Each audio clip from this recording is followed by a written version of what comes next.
Everybody needs a little bit of rest and relaxation from their job from time to time. That's especially true if you are the President of the United States.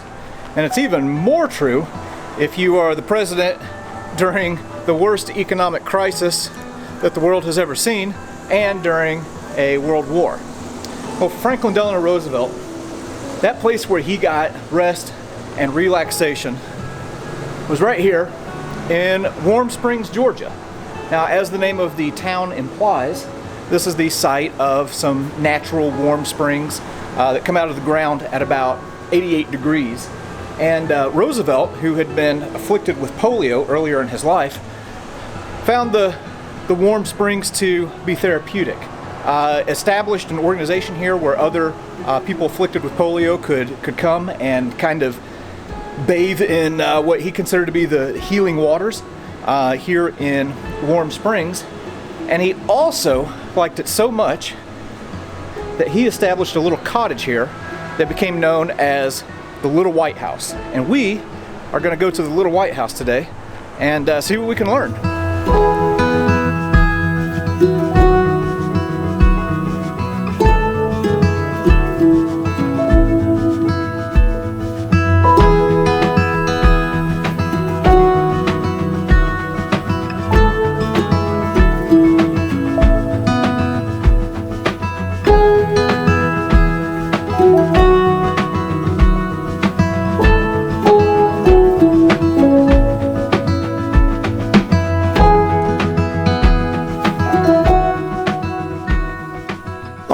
So we just got here to the grounds of the Little White House.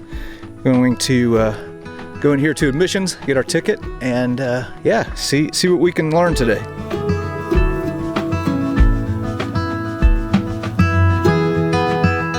Okay, so before you get to the Little White House, they have a museum here, so we're going to kind of take a look around and see what we can learn about FDR. So this is really, really cool. They have Franklin Roosevelt's wheelchair here that he used while at Warm Springs.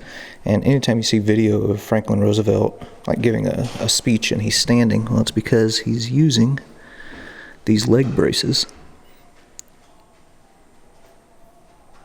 Wow. This is really cool. This is a 1940 Willys Roadster. And this was Roosevelt's car that he drove. Now, of course, he didn't have the use of his legs, so they had to modify it to where he could steer and drive completely with his hands. Very cool that they have this here. Man, they just have tons of artifacts from FDR in here, one of which is this patio furniture that he used here at the Little White House. This was a gift from his mother in 1932, just as he was beginning his bid for the presidency. To all of the Australian viewers, you might like this. This is a gift to Roosevelt from Australia.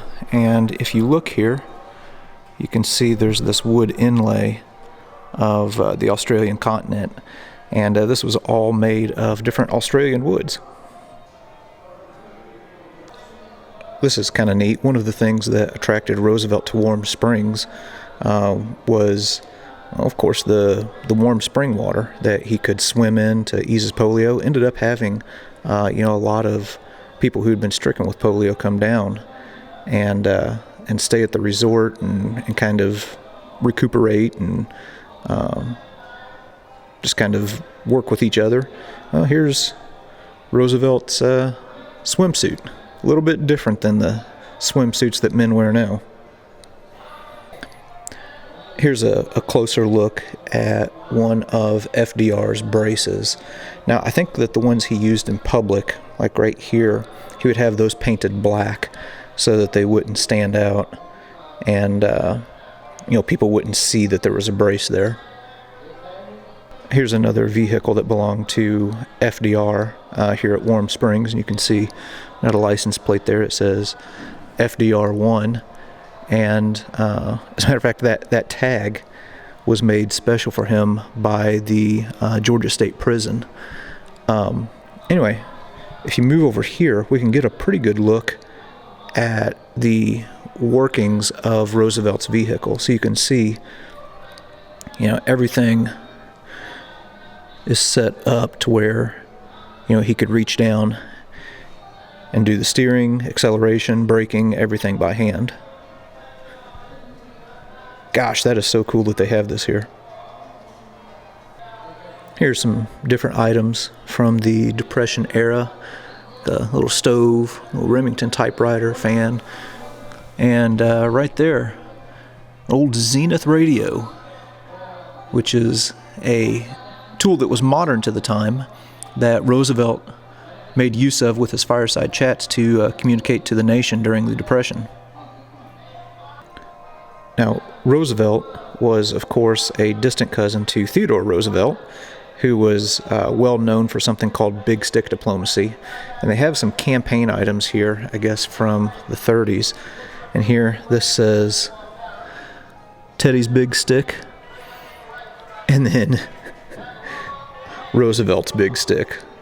So making the point that this Roosevelt was a little more serious, I guess, than the first one. So Franklin was a much beloved figure, and a lot of people sent him gifts, including all of these canes. Holy smokes.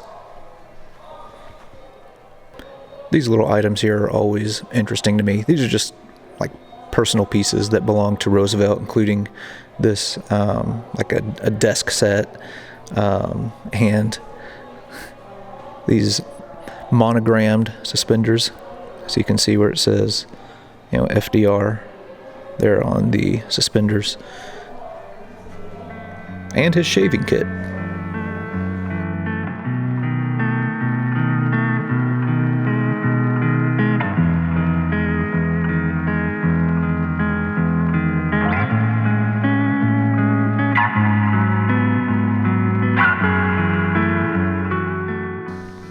So this is something kind of cool. We're on our way to the Little White House, and they have this walkway with all of the different states, and each state has its own, like, either piece of wood or stone from their state to represent them. So, for example, this is a chunk of ironstone from Louisiana. Some of the states got a little bit more creative than others, such as Maine with this gray granite. Interesting. Yeah, Massachusetts went all out. Got a big old hunk of granite here with their state carved in it. Any guesses which state this stone represents? Well, if you said Delaware, you're absolutely wrong. It's a piece of basalt lava from Hawaii. Arizona, skipping out on the stone and going with petrified wood. Nice touch. And from Missouri, we have a piece of marble in the shape of a triangle. I don't know why. That's kind of a nice touch here. I kind of like that they did that and have representation from all of the different states. All right, so we're within sight now of the Little White House, and oh my gosh, whenever Roosevelt called this the Little White House, it was appropriately named. All right, but before we get to the Little White House, well, even though it is a little vacation home, we still have to have security. So here's a Marine Corps sentry post, and then over here is a Secret Service sentry post. And right down here is the Little White House.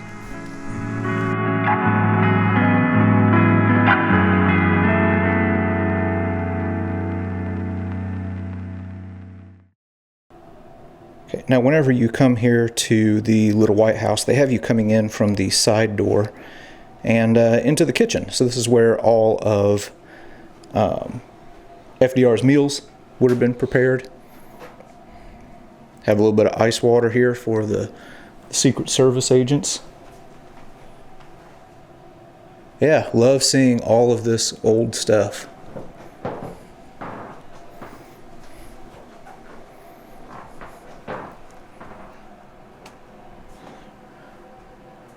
This right here is the butler's pantry, so of course you'd have that right next to the kitchen. Here in the front parlor room, they have another one of Roosevelt's wheelchairs, and he had several of them. This one is a little bit smaller. Looks to have been made out of like a kitchen chair, so yeah, it seems like it would have been difficult for him to kind of fit in that. But yeah, that's another one of his wheelchairs. What we're looking at here is Eleanor Roosevelt's bedroom. So this is just adjacent to FDR's bedroom towards the front of the house. FDR's is at the back. And there's a second bed in here because sometimes their kids would accompany them. Here's something that's really pretty interesting about the little White House. Roosevelt was terrified of the idea of fire. So all of the windows in this house, you'll notice, go all the way to the floor. That way somebody that might be on the floor could open it up and have an easy escape. Just kind of an interesting little tidbit here. What we're looking at right here is the living room here at the little White House. And FDR, he was kind of a Navy guy. So this is a model ship that he had put together with the help of, I think, a Secret Service agent, if I'm not mistaken, or one of his bodyguards. And then you can see, some books from his library and things like that. Really, the piece in here that grabs the most attention is this one. This is the chair that on April 12th, 1945, FDR was sitting in, having his painting done, whenever he suffered from a cerebral hemorrhage. Wow.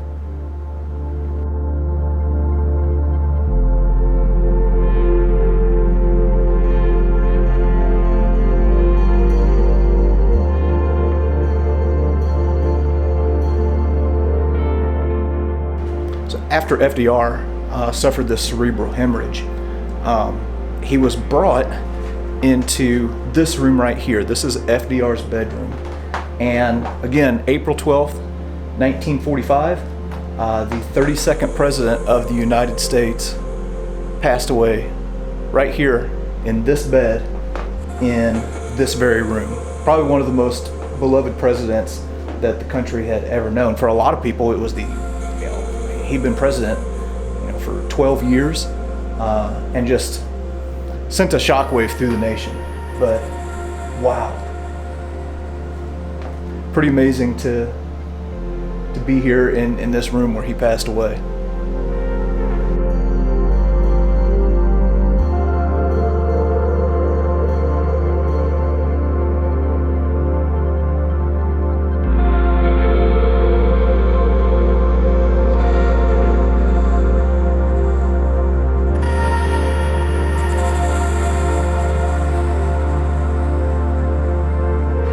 That was legitimately cool.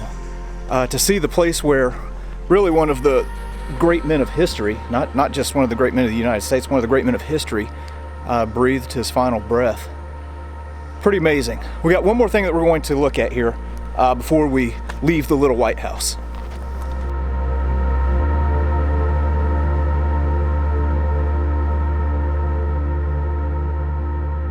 So we're in the Legacy exhibit right now, and this is the 48 Star flag that flew over the little White House the day that Roosevelt died. Well, this right here is the unfinished portrait. This is the portrait of Franklin Roosevelt that was being painted at the moment that he suffered his cerebral hemorrhage. So you can see it was only partway done and then just left that way. Wow. And here we're looking at the finished portrait. So this is what the portrait of Roosevelt would have looked like had he not suffered the cerebral hemorrhage. One change though, if you look at the tie, in the unfinished portrait it's red, but in the finished portrait it's blue. And that was to kind of help bring out the color in his eyes. Very interesting.